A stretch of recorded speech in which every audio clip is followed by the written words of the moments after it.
there is a direct correlation between a booming economy and people having more money in their own pocket, given the freedom to spend it as they desire, and so it's important that that is combined with affordable prices for goods and services. That's what we had. Yeah. That's what we had for 2-3 years. That's why an overwhelming majority of Americans who may not like mean tweets are saying that we are headed in the wrong direction. Here's the thing that the right has always talked about. It's not just if you tax people more, they'll have less money to put into the economy, right? This is what we believe. People with more free income, they spend more, the economy does better. It's almost like we saw that kind of work for 3 years under Donald Trump, but I digress. Yeah. It's almost like we've A/B tested 8 years of Barack Obama, former Vice President Joe Biden, 3.5 years because that last year, let's be honest, that was just kind of a scratch because of what the left did with the COVID. Remember when that was a thing? Where's the ticker on CNN? No ticker anymore. There is no ticker anymore. Yeah. It's fine now. Nope. It also, and then we have another 2 years of, not even 4, 2 years of, again, former Vice President Joe Biden. One of these things is not like the other. Now, though I do think former Vice President Joe Biden doesn't belong. The taxes aren't just about domestic spending. When you look at the sanctions, you look at the tariffs that are taking place in Russia, guess what? It impacts the price of nitrogen, which is key for fertilizer production. So again, you say it's only going to hurt the Russian oligarchs. Not only does it not exclusively harm the Russian oligarchs. By the way, we'll get to Hunter Biden in a little bit, who is making money from the Russian oligarchs to the tune of many millions. Also Ukraine, though. So he's an equal opportunity. He's an entrepreneur. Corrupter. Yeah, But it also affects Americans. Here, if you eat anything, I don't care if you're plant-based because you're homosexual. I don't care if you're a carnivore diet because you're a part of the Peterson family. You are affected by the price of fertilizer. So according to Nathan Carson, he's the VP of operations at a fertilizer company called Chemical Dynamic. He said high natural gas prices, reduction in supplies from China and Russia, the threat of countervailing duties, and high commodity prices are all driving record highs for nitrogen. So what does this mean? Harming the Russian oligarchs. Well, that's what we all believe, right? We all believe it's some guy behind a long table like, oh, no, he is the mega. Now I can't use as much nitrogen. Oh, rats. I can't do the nitrous oxide. How will I do whippets? What? I just have ecstasy, but I want a pool party. Yes. And if I can have large table in pool. Yes, come on. It's like water ping pong on extremely large table. That, of course, is unnecessary, but that is sign of status. That's why I'm a Russian oligarchy. Longest game of longest ping pong ever. Yes, that's right. Sometimes we play like table shuffleboard, but I can never reach. Don't get me started on table bocce ball. Yes, I slide the shot down. It never makes it. Too many oyster shells for table. So, what does this mean? Russian oligarchs. The Russians, those are the only people who are harmed. Well, no, not only the Russian people, but surging fertilizer prices for who? American farmers. Here at Dave Morris Farms in Heartland. And run about 900 acres of corn. But this year, the grass isn't necessarily green. It's like a roller coaster. Some days you feel like hitting your head against a wall. The war in Ukraine leaving farmers in the dust. Jim Wren says because Russia is the #1 fertilizer supplier in the U.S., prices will be at least 3 times higher for farmers. My cost this year will be just short of $900 a ton, where last year it was $220 a ton. Do you think that guy came in because he knew he was going to be on national television in a tuxedo, and they said, we want a more earthy look? Yeah, no, throw a hood on. Yeah. You got any Carhartts you can wear? I wanted to put on my Sunday best because I was going to be on local television. Like, nah, put on your coveralls. We want you to look really grimy. He said, I want to hit my head against the wall. The cows were like, yeah. Whatever. Moo. Right. I know We what want you did to my as brother. well. I'll live longer. Straight through the killing floor every time. I saw you shock him. They brought in Javier Bardem with that air just... Talking trash to the cow before killing it. So we Oh, jeez. we could face though. we It's could 4 face food times. shortages in America. Yeah. We could face food shortages.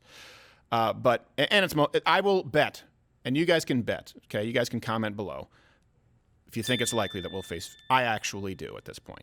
Well, the president said we will. Not that he's always right, but he happens to be on this. Never. Hey, Former vice president. yeah. Sorry, I apologize. That was me. You take that disrespect out your fucking mouth. That's right. It was a joke, man.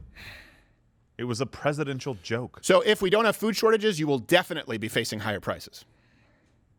A recent report from the Bureau of Labor Statistics says that consumer food prices have risen nearly 8% since February 2021.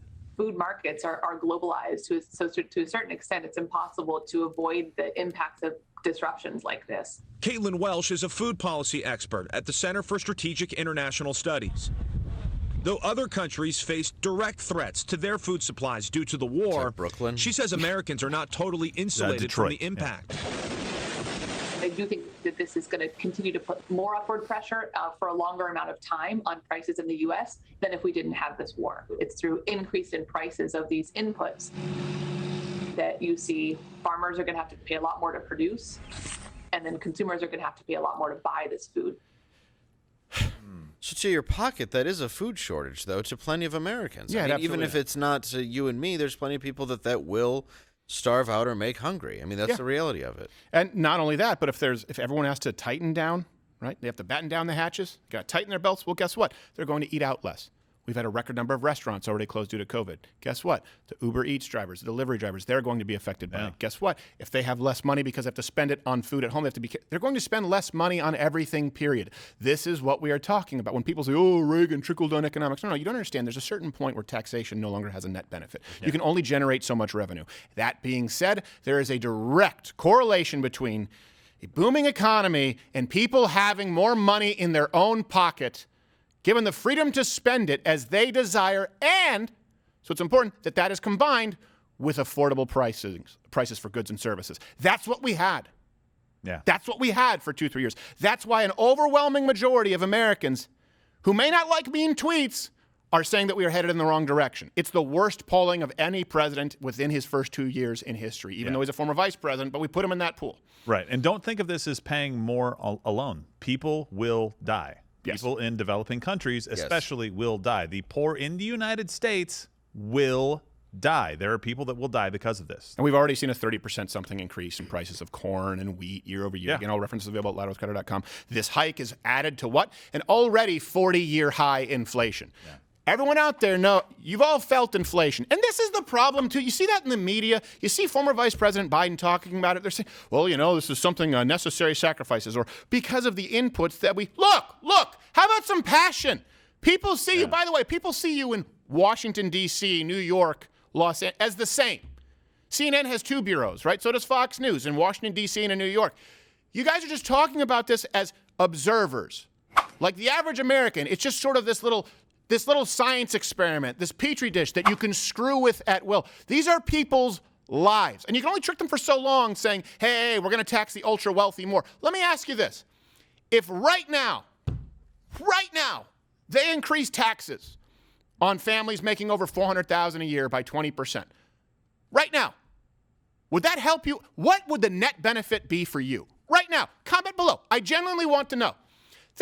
They're just stirring division and hate, and none of it is a benefit to you. Not to mention, I think taxation is theft. That's a conversation for another day. They look at you, the American citizen, the middle-class American citizen, which, by the way, at this point in time is like 100,000 joint household income because of inflation. If you look at the numbers that have been changing, depending on the sources that use, they look at you like this little broken toy that they can just fix, that, they stuff you in their garage, in their den, in their hobby room, when they feel like getting to it. $5,200 a year, $400 a month. You're not feeling that?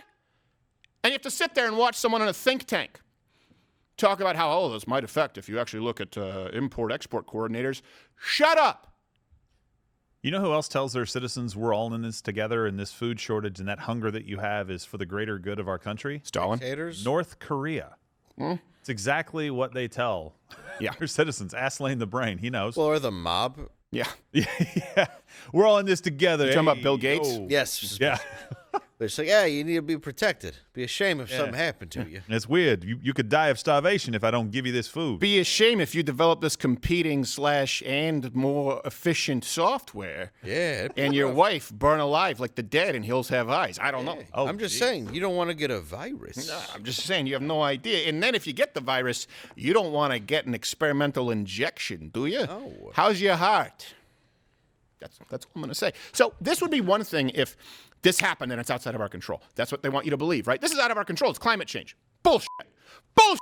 And this is also why you need to look at the people who are trying to sell you climate change as the reason for everything. Let's say we pass the Green New Deal, all 5 pages of it, right now. How would it help you? How would it help the man in Sudan who can't even afford to eat? It wouldn't change anything. This is not outside of our control. This is not an act of nature. This is an act of your government playing God. And you are their subjects. This is not me being conspiratorial. All references are available. Let me give you some other examples. If it was outside of our control, let's say one time. Fine. I'll give you a perfect example. First off, Americans should grow their own stuff. It should be more affordable to grow things in the United States than anywhere else in the world. And there's tons of farmland. Of course there is. And the Green New Deal, to answer your question, if we did pass it today, it would just take more money from you for them to waste. Of course. And make you spend more money on things that you can't afford. Right. Which are now at the highest cost. And it would move you all into big cities. That's a big part of the plan, Yeah, right? 100%. Move everybody into big cities. Well, that's worked like a charm. How's New York doing? How's Detroit doing? How's Los Angeles doing? How's San Francisco doing? How's St. Louis doing? How's insert city here? Well, they're over the very last 3 affordable, years? too. Yes. That's yes, what's they're very good, yeah. affordable, yeah. They're nightmares and costly. Exactly. Cost-effective. It's a cost-effective nightmare. Yeah, it's great. That's what happens is really just $4,000 a month. That's to the have new a guy Freddy Krueger attack film. you on your way to work. It's great. Yeah. Beautiful. The new Freddy Krueger is he just shows up in your dreams and just gives you the new mortgage Yeah, it's like, rate. You owe me this. Is that 18%? You're lucky it's not. Yes. Hey, want to refinance? No! So, Reverse mortgage. we should grow our own stuff. That goes without saying. But let me use an example. Cherries. Okay, I come from I come from Michigan. I spent a lot of time in northern Michigan. Cherries are a very persnickety crop. So one year when I was living in Michigan, there was just an act of God where the cherries froze. So what happened is it thawed. Cherries froze. Cherries require a long, slow thawing winter. So it's a perfect example. If you have good, consistent cherry yields, there cannot be catastrophic climate change in that area because it's not requires extreme cold, requires extreme warm. It requires cold winters that are long and moderately thawing. And there have been record cherry yields. But one year, what happened is the cherries thawed, then they froze. Refroze, yeah. And we lost them. Okay? Now, that'd be one thing. That's an act of God. But in the years when there are record yields, the government forces these farmers to dump them so much that there's an annual cherry festival. You can look this up in northern Michigan. They want to make it happen on like the July 4th weekend because Michael Moore has some gay film festival. And what happens is... With no Michiganders. Yeah, with no Michiganders there. Such a scumbag. It's just and he's like, I'm one of you. And he lives on, Crystal Lake, Emerald Lake, He has a Turquoise Lake. gigantic home nowhere near... Oh, it's a Torch Lake. Torch Lake. Torch Lake. Yeah, Torch Lake. So they have the cherry festival in Michigan. And because they don't farm the cherries until later in the year, they have to import cherries from Florida or sometimes places, I believe, like Slovenia, maybe it's Slovakia. Yeah. But here's the thing. In the years when there are record yields, you can't say, good, I'll take my cherries and I'll freeze them and I'll use them for next year's cherry festival. You are now committing a crime. The government forces you to dump cherries. The same thing with milk. If you have milk, you have a surplus of milk, you're not allowed to keep it. You have to dump it. The same thing with crops, corn, wheat. Guess what? The government says you have to dump it. Why? Well, a lot of people don't really realize this because of the big lobbyists with, yes, big farm, not big pharma, big farm, because they want to fix prices due to the international exchange that takes place. Wow. Aren't there homeless people in this country? Just feed them cherries, milk, and extra corn and wheat. And instead, we dump it. So it would be an act of God if it just happened 1 or 2 years. But on the years where we have more than we need, the government says, I'm sorry, you can't keep that. We have to make sure that the prices are fixed. Why? It's for the greater good. And then what happens when there's a shortage is, well, now we're just going to have to raise prices because there's not enough. Why didn't you stockpile? It's an Aesop fable about storing for the winter. You'll learn it when you're 6. Here's something even worse. You know who has the stockpiles?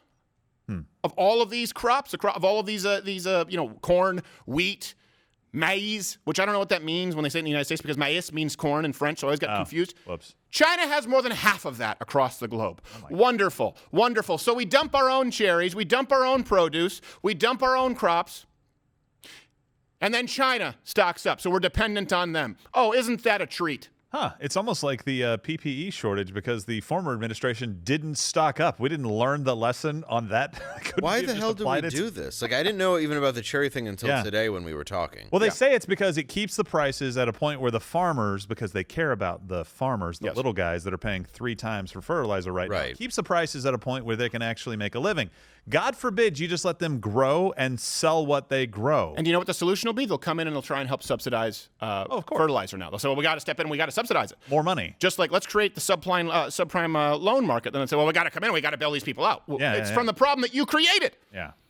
Oh, yeah. Keep doing that to the farmer and see what he ends up making with fertilizer. Right. Yeah, exactly. Like, they're making a ton of money anyway. Increasing from 200 and something to 900, that's insane for them. You don't understand that. That's like taking a margin that's 5 or 10% at the end of the year and saying, we're going to cut that in, not in half, because you're taking profit away from them. You're probably going to take almost all of it. Yeah. Right? Or your prices But are going to have to the guy from Wisconsin is paying 4 times what he paid last year. That's insane. Yeah. You want to pay 4 double? times? Not to mention what he has to pay for in helmet fees just to knock his head against the wall. That's true. Well, and then Robert That's Wright comes out and pricey. says these companies should just absorb the price increases. They shouldn't be passing on higher costs to the consumer, and that's the real problem. Is these corporate greedy people out there. I'm like, you're an economist? You worked for the United States government at one point? Why does it apply to the farmer? Why does it apply to these corporations being greedy and not to you, government representatives?